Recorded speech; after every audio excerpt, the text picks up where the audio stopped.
ഓണറിൻ്റെ owner മൊബൈലാണിത്. ഓണറിൻ്റെ x9a 5G 256 GB, അതുപോലെ 8 GB Ram.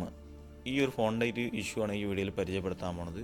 ഇതിന് range ഇതുപോലെ പറ്റ കുറവാണ്. നമ്മൾ വൈഫൈ റേഞ്ചാണ് കേട്ടോ. വൈഫൈ നമുക്ക് വരുന്ന ആ ഒരു വൈഫൈ ആകെ ഒരു 3 പുള്ളിയെ റേഞ്ച് കിട്ടണുള്ളൂ. അല്ല, 3 പുള്ളിയില്ല, 2 പുള്ളിയേ ഉള്ളൂ. അപ്പോൾ ഇത് വൈഫൈൻ്റെ മോഡൽ കുറേ ദൂരത്താണെന്നൊക്കെ ആയിരിക്കും വിചാരിക്കുന്നത്. അപ്പോൾ എൻ്റെ റൂമിൻ്റെ വാതിൽ തുറന്ന വാതിലിൻ്റെ മുകളിലായിട്ടാണ് വൈഫൈൻ്റെ റൂട്ടർ ഇരിക്കുന്നത്. കുറച്ച് തൊട്ടടുത്താണ് ഞാൻ ഇരിക്കുന്നത്. എന്നിട്ട് എനിക്കിപ്പോൾ ഈ റേഞ്ചാണ് കിട്ടുന്നത്. ഇനിയിപ്പോൾ ഇത് വൈഫൈ ആണ്. വൈഫൈൻ്റെ 5Gയിലാണ് ഇട്ടിരിക്കുന്നത്. 5G ഈ ഒരു ഫോണിന് അത്രാണ്ട് ഇത് കിട്ടണില്ല. 4Gയിൽ ഇടുമ്പോൾ നിങ്ങൾക്ക് ഇവിടെ കാണാം ഫുൾ റേഞ്ചിങ് ആണ് കിട്ടുന്നത്. ഫുൾ റേഞ്ചാണ്.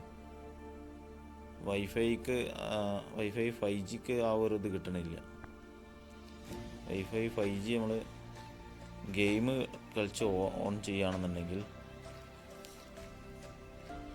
ഇതിൽ റേഞ്ച് പെട്ടെന്ന് താവുകയാണ്. കണ്ടോ, 5G അങ്ങനെ സപ്പോർട്ടീവ് ആവണില്ല ഈ ഒരു ഫോണിൽ. നമ്മളിപ്പോൾ റൂമിലായതുകൊണ്ട് റൂമിൽ ശരിക്കും ഈ ഒരു ഫോണിനെ പറ്റി അറിയാൻ പറ്റുന്നുണ്ട്.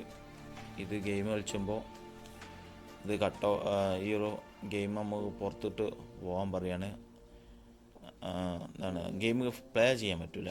നമുക്ക് തുടർച്ചയായിട്ട് ഒരു അരമണിക്കൂറോ 1 മണിക്കൂറോ കളിച്ചാൽ പറ്റത്തില്ല. അതുപോലെ യൂട്യൂബ് കാണുകയാണെന്നുണ്ടെങ്കിലും ഈ ഒരു വൈഫൈ ഓട്ടോമാറ്റിക്കായിട്ട് പോകും.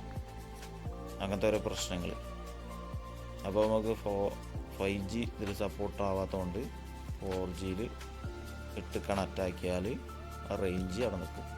3-4 പുള്ളി ഉണ്ടെങ്കിൽ ഒരു 3 പുള്ളിയിൽ കറക്റ്റായിട്ട് അവിടെ നിൽക്കും, നല്ല റേഞ്ചായിട്ട്.